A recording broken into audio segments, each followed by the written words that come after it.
I raised the thought with Ron Ebbett, the current president of the Rotary Club, and things then started to move. Well, at the time, Rotary was looking for members, dentist members, to volunteer. Excellent. To go to Hong Kong. This was when, 1987, when that? 1987, yes, was the first year that I went. Right. And did Jane go with you? Yes, Jane went with me, and she could help look after some of the children in the camps. What was your impression when you first got there, Harold? Well, I think they needed health care, not only health care, but they needed dental attention, mainly for relief of pain, and if you could conserve teeth, well, you could do that too. Well, the equipment that was there was obviously lots of second-hand equipment that was put there by well-meaning people who had equipment they didn't want that probably dated back to pre the Second World War. Right. Still worked. Still worked, yes, but not very well. And of course that brought about later, with my predecessor Bob Lacey, the fact that we would use the maxed club system to get equipment, new equipment. You mentioned Bob Lacey and how you organised fundraising. We'll come back to that later. But the life that as it existed in the camps, what sort of hours did you work? Was it? Well, there were about half a dozen camps at the time. Two of them on the mainland of Hong Kong itself, on Kowloon Peninsula, and the rest of them were in outlying islands. So we spent the 5 days of the week going around these various camps, and to get there it was necessary to take a ferry, which sometimes took up to an hour to get out to the most outlying island, which his name was Hai Ling Chow, if I remember. And these, has to remember, although these were camps, they are closed camps. They're like prisons, and the inmates were kept on the inside of the high wire fence.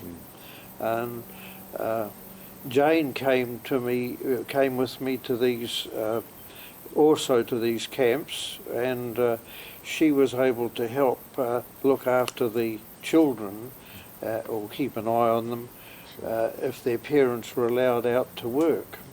Harold, we came across a photograph of you with a young Vietnamese boy. Now, there's a story around that, isn't there? Yes, this lad was with his parents and his grandparents in one of the camps on one of the islands called Chimawan. And this little atlas, I bought this in Hong Kong to show the lad and to give the lad, I think he probably still got the atlas, to show where I came from in New Zealand. Harold, we've also come across two very interesting photographs, one of your dental assistant, your dental nurse, and another one of the surgery. Would you like to expand on that for us? Yes. The photo is of the surgery, the dental surgery at Kai Tak, and just going out of the picture along the top, you can just see the edges of the 25 banners that are from various Rotary Clubs of the dentists who attended the boat people. And then the other photo of Hilda Ho, she was our Chinese dental assistant, and she came from, with her parents, they came from Canton, or as it's called today, Guangzhou. And Canton, they didn't care to stay in mainland China, or they came across the border to Hong Kong, and of course they were not very happy when Hong Kong was going to go back to the Chinese.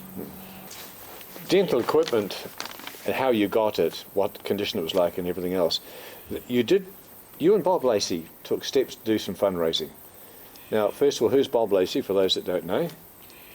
Bob Lacey was my immediate predecessor volunteer dentist in the camp, and it was really his brainchild that we should work out some matching grant system, and the upshot of that was later we worked out between us that his immediate predecessor, Jürgen Herschlaff from Denmark, and Bob Lacey, and his successor, me, the three of us should get together and work out a matched club What's the funding scheme? Match grant. fundraising.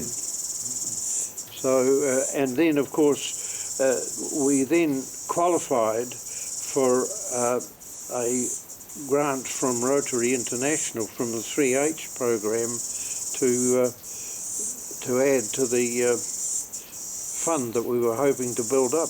It was very successful, Harold. I mean, you yourself gave $500 to the scheme, and I'm sure Bob did too, and over 13,000 US.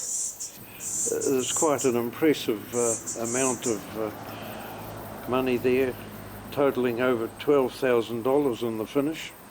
13,000 United States, that's about 26,000 New Zealand currency at the time, not like today. That's a lot of money. That must have been of great value and use to you, Harold. Where was that money? Where did it go to? What was it used for? It was quite healthy, and it went towards supplying equipment where it was needed most in the clinics. And of course there were at least 3 or 4 or 5 clinics that needed attention, so I think one clinic was given priority, the one in the main clinic in Kai Tak on Hong Kong, but the money was all soaked up, as it were, in the clinics. I never saw, of course, where it went, because I never went. It was never back again to see it. The reaction from the people that you helped, was that interesting? They're very friendly, quiet people. Yes. They spoke very gently, Yes. and they're very timid.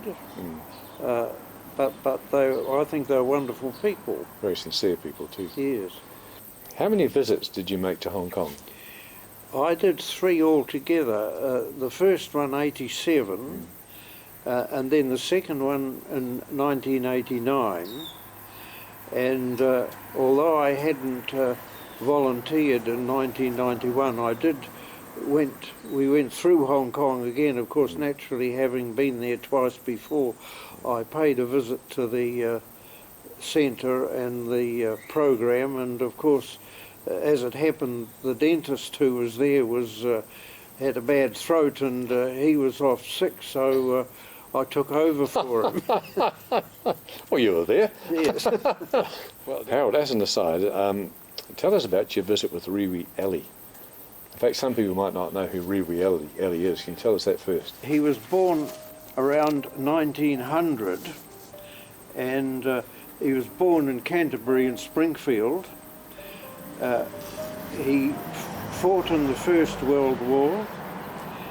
He came back to New Zealand in the 19-teens and bought a farm out of Waverley, where he worked up till about 1925 with a partner, and this farm was in Razorback country. It was very difficult to farm, and he walked off this farm, leaving it to his partner, and decided would go to China.